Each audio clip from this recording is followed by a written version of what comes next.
एखादी वस्तू हरवली तर माणसाला दुःख होतं. मग ज्याच्यावर आपण प्रेम केले ती व्यक्ती जर दृष्टी आढवत असेल तर ते दुःख कसं असेल. घुमला गजरा भाळी ज्ञानराज माझी माऊली.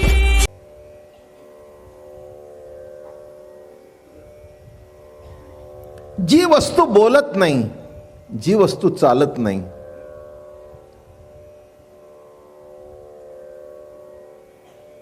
ज्याच्यात अस्तित्व आहे पण चैतन्य नाही,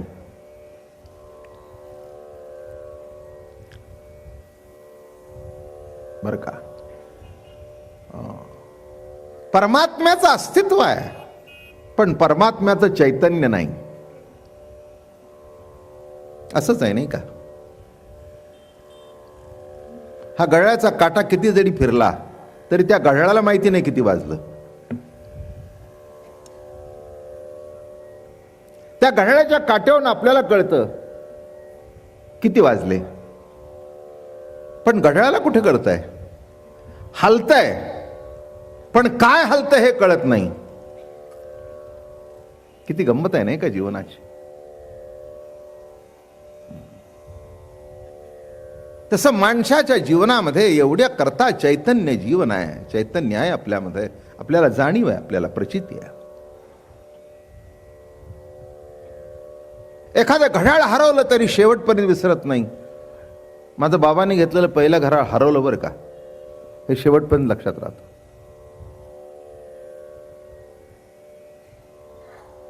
मला फी भरायला दिली होती आणि रस्त्यात माझी ती त्यावेळेला 100 रुपयाची नोट पडली, हे शेवटपर्यंत विसरत नाही. नोट हरवली तर विसरत नाही, वस्तू हरवली तरी विसरत नाही. कुत्र गेलं तरी विसरत नाही, मांजर गेलं तर विसरत नाही. म्हणजे चैतन्य प्रेम रूपाने आपल्या समोर प्रगट झालेला आहे आणि त्याचा आपला निकटचा सहवास घडलेला आहे. अशी जर आकार आपल्या डोळ्यासमोरून दूर जात असेल तर त्यावेळेला दुःख होईल का न होईल. व्हायलाच पाहिजे.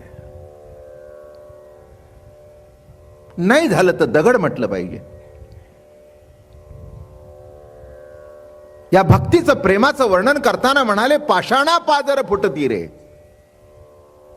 काय वर्णन केलं. पाषाणा पाझर फुटती रे. असं जिथे आहे प्रेमामध्ये तिथे परमात्मा दूर जाऊ लागला हे कळल्यानंतर अतिशय दुःख झालं सर्वांना.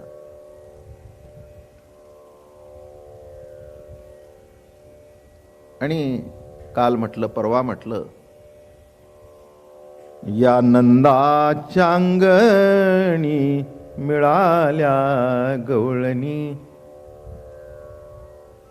या नंदाच्या अंगणी मिळाल्या गवळणी. बोले नंदाची पट्टराणी सद्गदित होवनी. मथुरेसी चक्रपाणी जातो गे साजणी. विवळ झाले मन, विवळ झाले मन वचन ऐकोनी. या नंदाच्या अंगणी मिळाल्या गवळणी. सगळे एकत्र आलेले आहेत. शेवटी आपण इथपर्यंत आलो होतो. अक्रूराला नावं ठेवू लागले. काय तुझं नाव अक्रूर, आणि तुझ्या इतका क्रूर दुसरा कोणी नाही. दुष्ट आहेस, क्रूर आहेस. हो, मारून टाकलंस तर बरं होईल.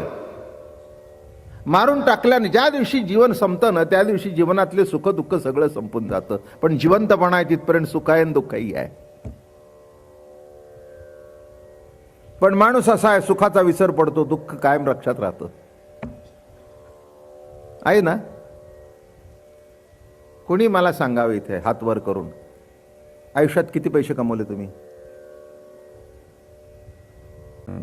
अशक्य. पण एखादी नोट हरवलेली कोणीतरी सांगा मला. चटकन माणसं, हो माझ्या लक्षात आहे.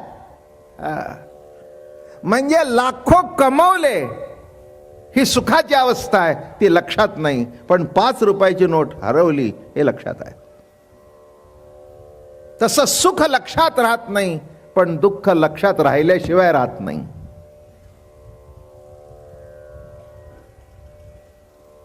मिलन विसरतो, पण विरहाचं दुःख कायम असतं. नाही का?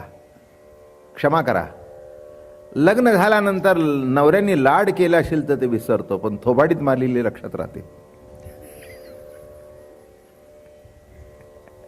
क्षमा मागून बोललो ना मी. नाही म्हणा पाहू, एक बाई तरी नाही म्हणू दे. अरे काय नाही म्हणते मला माहिती.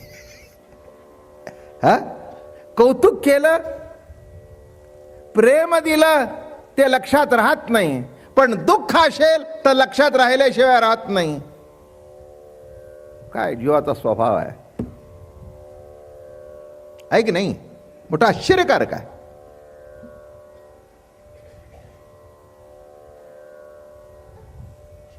मला नेहमी असं वाटते, काय आहे,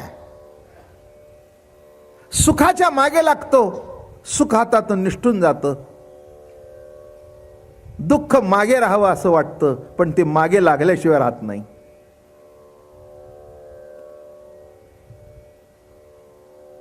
जीवनामध्ये कधी विरह होऊच नाही असं वाटतं, पण झाल्याशिवाय राहत नाही.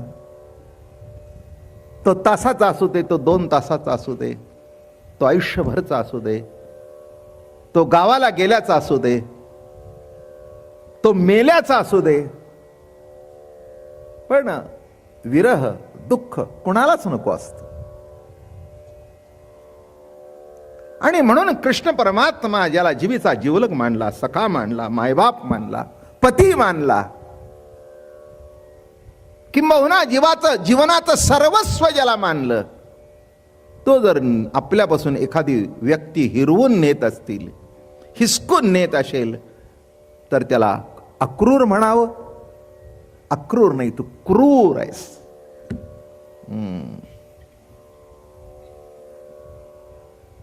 महाराज म्हणतात, प्रातःकाळी मात झाली गोकुळात, जातो भगवंत मथुरेसी, गवळणीचा मेळा मिळाला सकळ, पिटती कपाळ आपुल्या हाते. रथ येऊन उभा राहिल्याबरोबरच कासावी झाल्या, आपलं कपाळ हाणून घेतायत. कोणी रथापुढे जाऊनी पडती, आक्रोश रडती सकळीक, आम्हा सोडून या तुरे कैसा जाशी, तुझं वण पिशी आम्ही सर्व. अक्रूरा आम्ही सर्व पसरतो पदर, नेऊ नको श्रीधर मथुरेसी.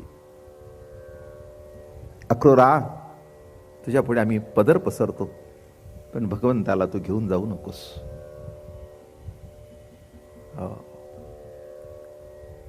मोठी विचित्र अवस्था होती गोकुळवासियांची. एक तुम्हाला सांगू का,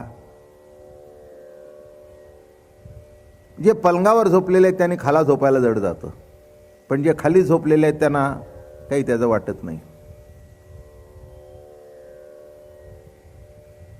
इथे बसणाऱ्याला जर मी कुणी म्हटलं की जरा जाऊन फुटपाथवर एक मांडी घालून 2 मिनिटं बसा, मला नाही वाटत कुणी बसेल. काय बा महाराज एवढी प्रवचन करता, तुम्हाला काय कळतं की नाही आमची पोझिशन काय? आणि सरळ फुटपाथवर जाऊन बसायला सांगता काय? नाही, त्याचा अनुभव नाही, तुम्ही कधी बसला नाही म्हणून बसावं असं वाटणार नाही. जो तिथे बसलाय त्याला त्याचं काहीच वाटत नाही. तो इथे आणून बसवला तर म्हणला जरा अडचण वाटते, कोंडल्यासारखं होतंय. फुटपाथवर नेणाऱ्या माणसाला तुम्ही खोलीत आणून निजवा बघा उन्हाळ्याच्या दिवसात, तो म्हणेल वा एकदम कोंडल्यासारखं झालं. काय फुटपाथवर हवा येते, आहा. लक्षात ठेवा, दुःखाची सुद्धा काही वेळेला माणसाला सवय होते आणि ते दुःख सुद्धा दुःख वाटत नाही. काय जीवनाची एक विचित्रच आहे बाबा. एकाने मला विचारले जीवन म्हणजे काय? सर्व अंगाने जे विचित्र आहे ते जीवन. ज्याची कुठे संगती लावता येत नाही ते जीवन. एखादा प्रेम करणारा माणूस आपला का वैरी होतो काही सांगता येत नाही. काय त्याच्या मनामध्ये विकल्प येईल काही सांगता येत नाही. तुमच्या असू दे नाही तर नसू दे आल्याशिवाय राहत नाही. काय गंमत आहे. आणि एखादा ज्याचा संबंध नाही तो इतका संबंध जुळून जाईल की आयुष्यभरचा नाही मी जन्मजन्मांतराचा सांगाती आहे असा वाटून जाईल. काय. आणि म्हणून एक सांगू का, कधीतरी सांगितलंय तुम्हाला, संगती नामे जीवन नव्हे तर विसंगती ही जीवनाची संगती आहे. काय म्हटलं मी. सर्व संगती नाही विसंगती हे जीवन, आणि विसंगतीतून संगती प्राप्त होते. हेही नीट लक्षात घ्या. विसंगती नसेल तर संगतीच नाही. बरं का. प्रत्येक गोष्टीमध्ये कितीतरी दृष्टांत देईन मी तुम्हाला. विसंगतीतून संगती कितीतरी दृष्टांत देतात, त्याला काही तोटा नाही आहे. बरं का. प्रत्येक गोष्ट बघा कुठेतरी विसंगती आहे, त्याच्यातून संगती आहे ना. मी एक मागे तुम्हाला दृष्टांत दिला होता. जेवण आहे आपलं. जेवण जेवढ्या वस्तू घालतात ना तेवढी सगळी विसंगती आहे ना. जे जे घातलं जातं, काय बायका काय करतात त्यांचं त्यांना ठाऊक. 2 चमचे तिखट टाकतील की लगेच गुळ टाकतील. अरे मग गुळच जर टाकायचं होतं ते तिखट का टाकलं. तुम्ही आपलं तिथे बाहेर बसून स्वस्त राहा भाऊ. बिघडलं तर मला सांगा. अरे पुन्हा चिंच टाकली. अरे गोड टाकते, आंबट टाकते, तिखट टाकते, मीठ टाकते. नीट लक्षात घ्या, अजून यादी पुष्कळ मोठी होईल लांबलचक. प्रत्येक वस्तू जी आहे ती सगळी विसंगती आहे. पण योग्य प्रमाणामध्ये पडल्यानंतर आहा काय तुझी आमटी झाली आहे. आहा हा. बघा सगळी विसंगती पण त्याच्यातून संगती. पत्नी निराळा, पती निराळा, विसंगती. विसंगतीतून एक संगती निर्माण झाली. बाबा